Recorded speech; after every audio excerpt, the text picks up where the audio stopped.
Hi, my name is Dawn Lepori, author of Body for Golf, Getting into the Swing. Today I want to talk to you about proper range of motion.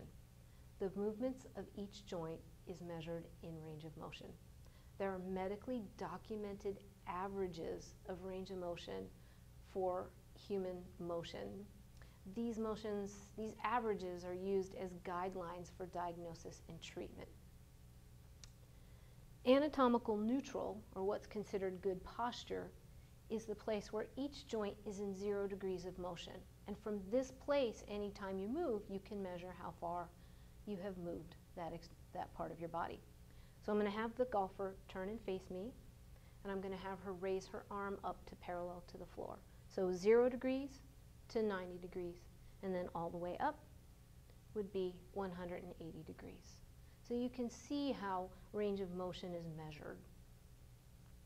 The golf swing requires large amounts of range of motion from various areas of the body.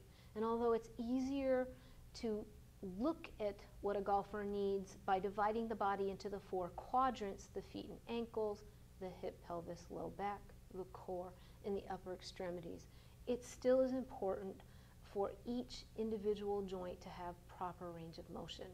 So I want to look at the difference between quality of range of motion and quantity of range of motion. So I'm going to have my golfing model come back up against the wall, and she's going to flatten her back against the wall. She's going to bend her legs a little bit, and she's going to raise the arm up as high as she can towards the wall. This is quantity of range of motion, and looking at our golfer, you can see that she has wonderful quantity of range of motion. But as she raised the arm up, all of the joints involved in the shoulder are doing these little tiny movements. They're called accessory motions. They're little glidings, they're little rotations, and what they're doing is they're adjusting the joint to take it through a different range of motion. These motions are very important because our joints are not perfectly round. It's not a ball in a socket where it's perfect motion. So the body needs these accessory motions to make little adjustments as she raises her arms up. So if I want to test her quality of motion, I want to look at what's happened as she's gotten to this position. This tells me if the accessory motions are moving properly. So the first thing I want to notice is her height of her shoulders. Is one shoulder significantly higher than the other?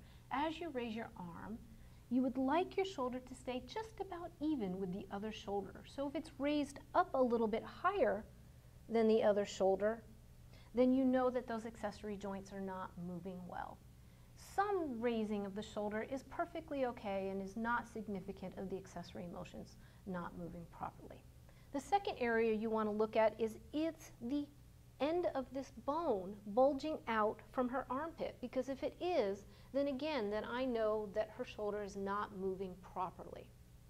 Now we're going to look from the side. I'm going to have our model turn and face so her back is towards me. And I'm going to have her mimic her back flat against the wall like I had her before. And I'm going to have her raise her arm up again. And what I want to see is if these curves change as she raises her arm up. And as you can see, there wasn't hardly any change in her curves as she rose her arm up. So this is good quality of motion in this area. If your neck moved forward or your back slumped a little bit, then you know that your shoulder is not moving properly. Now I'm going to have the model turn and face so her back is to you. And I'm going to have her raise this arm up this time. And what I want to see is, what does this bone do? Does it stay in the same position? Because that's what I want it to do. I want it to stay a little snug towards the rib cage, a little bit down towards her feet, so I know that this muscle here is doing its job. Okay? And as you can see, there was very little motion in this bone as she raised that up. Now, if she raised it up and wasn't paying any attention and just raised it, you can see that it's really easy for this bone to just slide over without the stability of these muscles moving properly. So I hope this shows you the difference between quantity and quality of range of motion. If you'd like to learn more about the body and the golf swing, please pick up my book, Body for Golf, Getting into the Swing, available at Amazon.com, or check out my website, www.bodyforgolf.com. Thank you.